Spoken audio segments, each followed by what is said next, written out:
Hey guys, so I am back with another box opening video. I am getting over being sick, so disclosure, my voice may sound a little weird, it may cut out, I'm doing my best.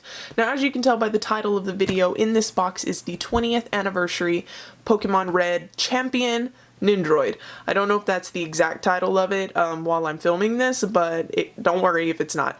Anyway, I'm really excited to get to this figure because I ordered it after it was released, so the price was really high and ridiculous, but I didn't want to risk not getting it, so I went ahead and paid. I'm not going to disclose how much I paid. I paid too much, so if you're able to find it for a good price, I would say get it. But let's open it and take a look. Bright side, the seller did ship it to me really quickly. I just bought it a couple of days ago and it's already here. So that's always good. I love when they ship fast versus making you wait like 2 weeks. Nobody wants to wait a stupid long time for their toys. If you're like me, you want like instant gratification from your purchases. So enough rambling, let's get to opening. And I will change the angle of the camera once I actually get the box opened, so no worries. No worries there.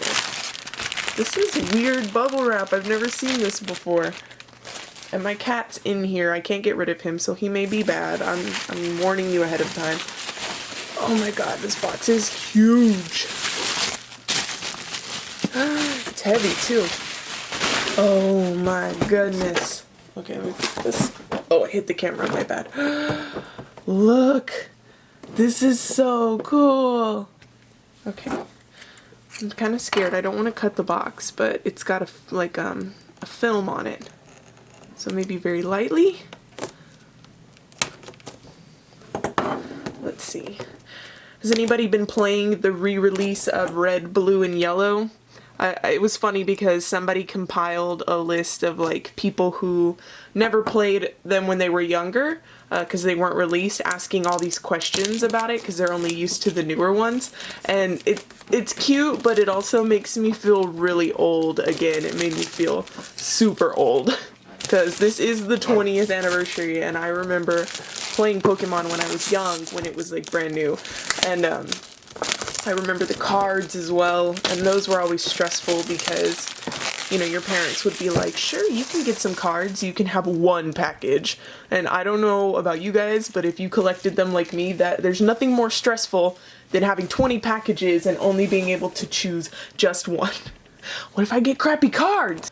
Okay, so I took the plastic film off. My cat was making a lot of noise, so I'm just skipping to this part. Here's what the box looks like. You've already looked at the front, but we have Red, Charizard, Blastoise, and Venusaur.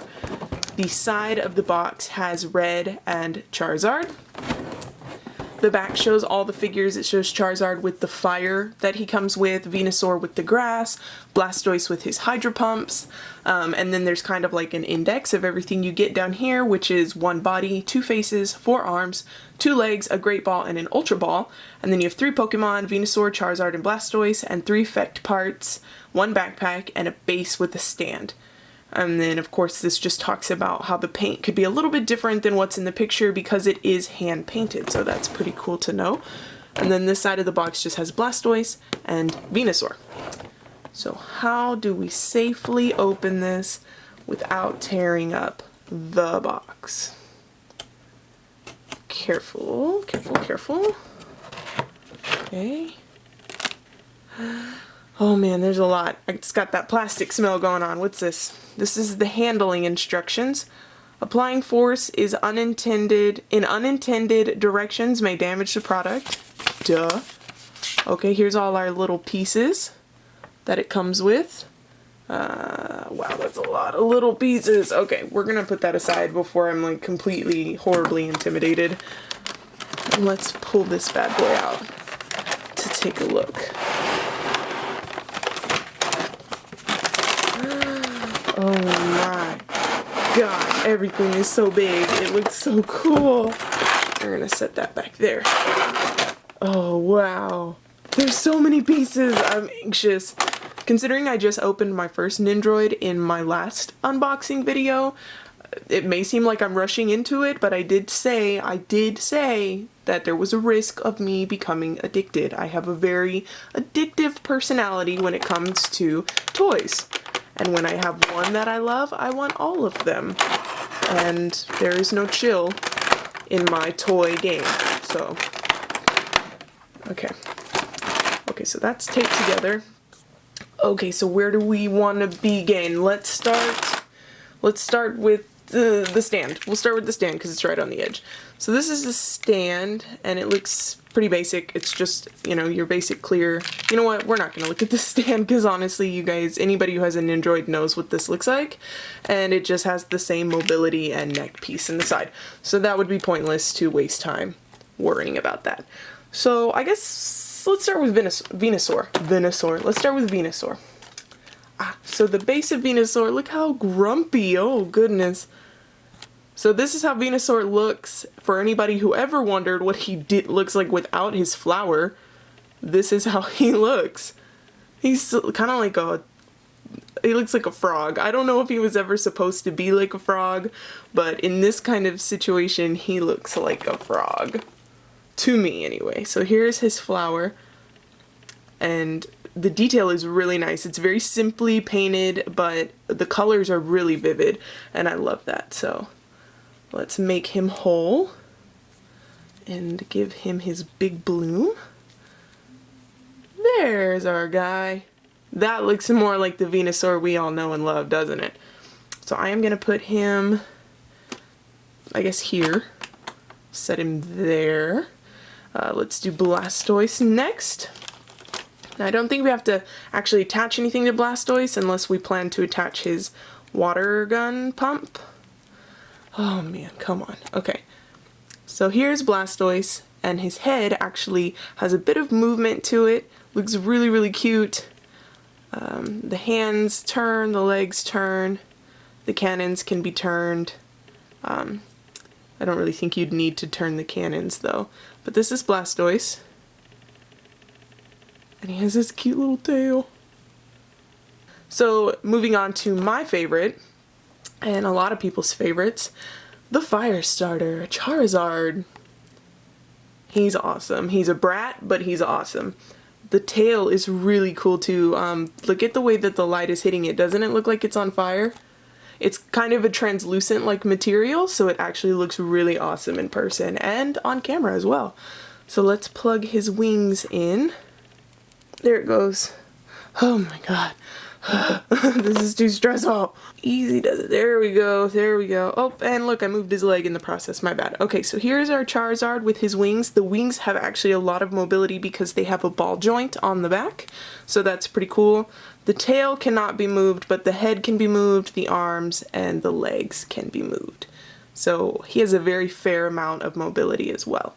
So let's put him here next to Blastoise. And we're going to move on to everybody's favorite, Red. Now, in the re-release of the games, I actually didn't change his name. I just left it as Red because that's just kind of what I've always come to know him as. What do you guys name yours? I'm curious. Let me know. So he's cute. He's really cute. This is, luckily no assembly required on this end.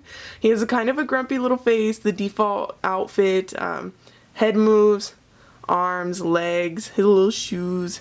Everything is really cute on him, but the whole second layer is where all of our additional pieces are. So I am going to gently lay Red down over here, and I'm going to pop open this second layer and see what's up.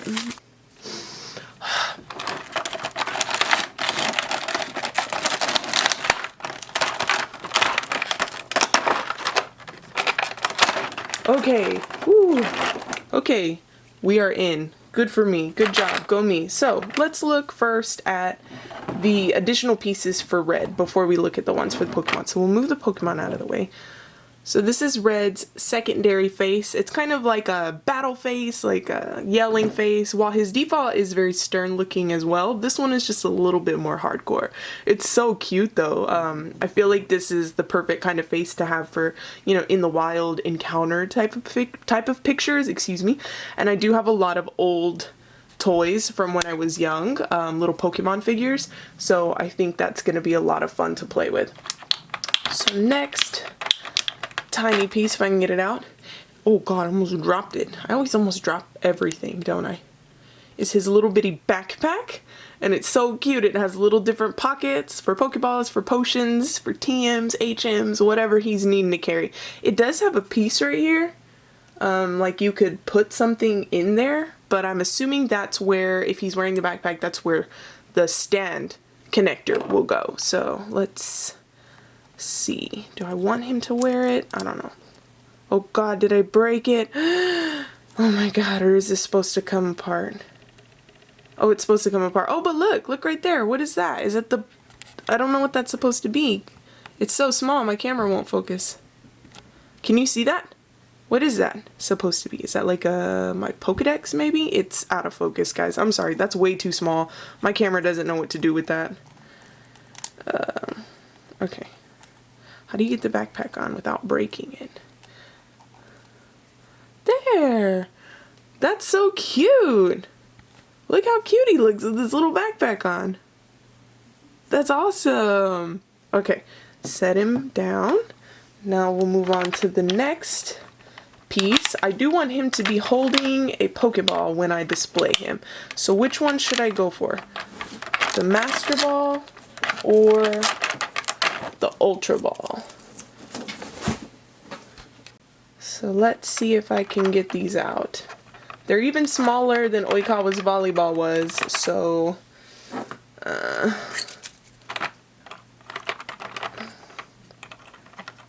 when in doubt, use the X-Acto knife. I'll just set that aside. Okay, let's see if somehow I can magically get my camera to focus on these. Okay.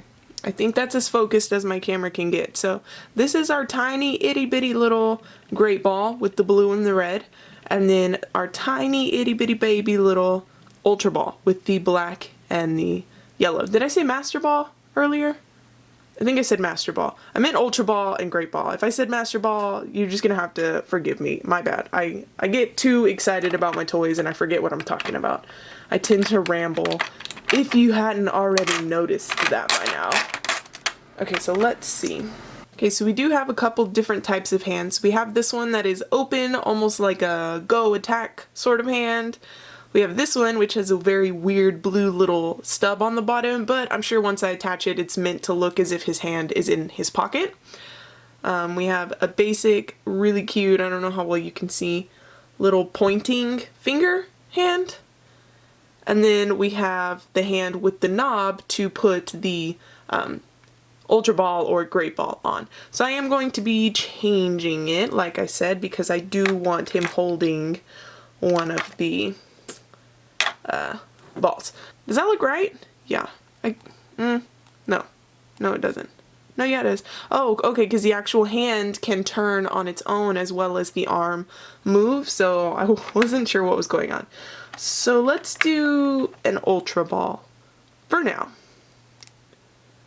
I'll obviously be changing it out, of course. So there he has his little Ultra Ball in hand, looking super cute. And it fits really well, like the sizing and everything is just perfect, so let's do that.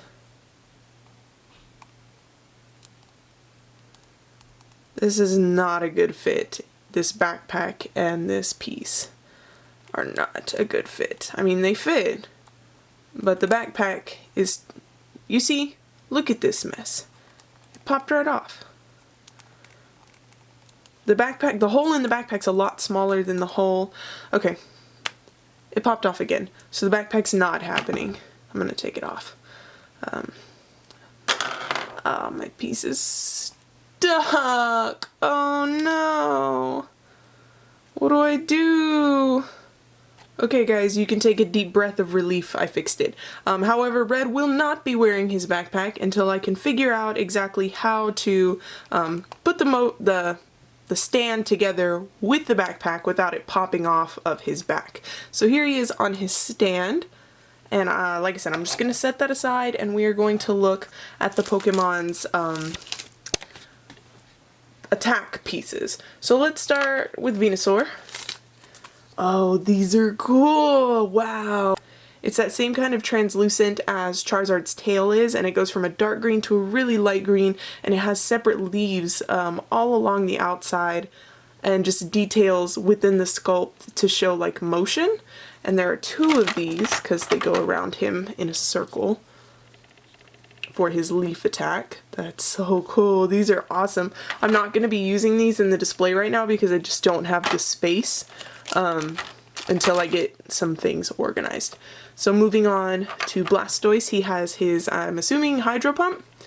And these are hard to focus on because they're very light color. There, that'll make it easier. So you can see the swirling of the water and the kind of just blasting motion, and they will fit into his cannons like this, just like that. That's so awesome. And again, they have that same translucence as the other pieces do, so it just kind of makes the attacks pop just a little bit more. And then Charizard comes with 3 flames. I don't know what attack this is supposed to be, but there's 2 different sizes. There's 2 small ones and 1 large one. But they all look the same. They just kind of start off as if the flames are busting up out of the ground. They have that same translucent kind of material, and they fade from like a really strong orange to a much lighter yellowy orange, and then back out to the strong orange at the top. And I believe you just place these around him in whatever kind of order that you'd like. But these are really cool. These attacks are not playing around. They look dangerous. But that's everything. That's everything that comes in the box. So now we are going to do a close-up shot. So here they are in all of their glory. These are super awesome figures, and the red Nendoroid is very well detailed. There's tons and tons of little extras. So if you guys, again, I know I always say it, but if you guys were thinking about getting it and you just weren't sure, I would say get it now before the prices go even higher, because this is a limited edition figure, and I can tell why. It is amazing. I hope you guys enjoyed this unboxing, and I will see you in the next one.